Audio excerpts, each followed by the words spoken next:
This is a question sent to me through email by Subhankar Paira, and the question reads, sir, when a resistance AB is added through a conducting wire across a battery.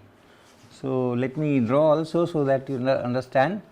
So, there is a resistance AB. This is how we make the figure of resistance, although resistance never looks like this. When a resistance AB is added through a conducting wire across a battery.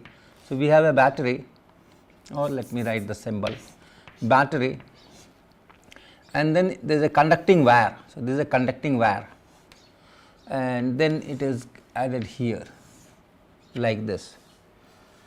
The potential difference between one end of the battery, say positive. So, this point, potential difference between one end of the battery, say plus, and one end A of resistance here, this is 0. So, if this point is A and this point, let us say C, then V C minus V A is 0. We always say that if the current is I and then resistance is R and this is V, then V is equal to I times R, and this I times R is the potential difference here to here. So, the potential difference here is taken as 0, the potential difference here is taken as 0.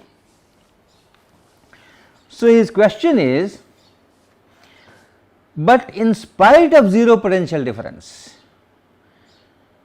a current flows between the two, why? So, that is the question.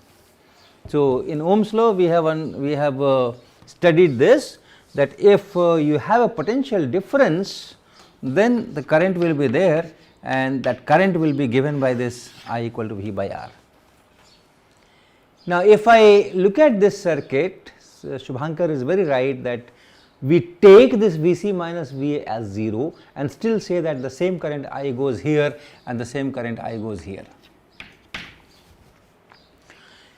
Now, the clue is that this connecting wire is supposed to be thick enough, and we neglect this resistance altogether in comparison to this resistance.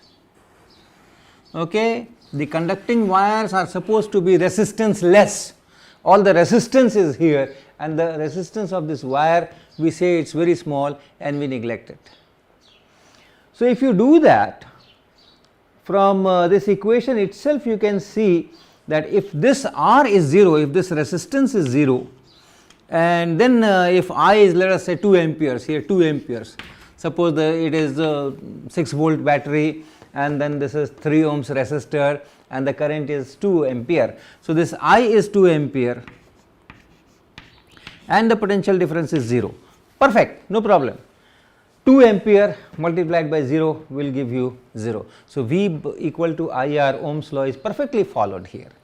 So, your resistance is 0 here to here, potential difference is 0 to 0 here, and then there is a current of 2 ampere, perfectly alright. And if you change the resistance here or change the battery here, this 2 amperes becomes a 1 ampere or 0.5 ampere or 1.5 ampere, does not matter, even then this equation will be okay. So, it is perfectly logical and it is in accordance with the Ohm's law.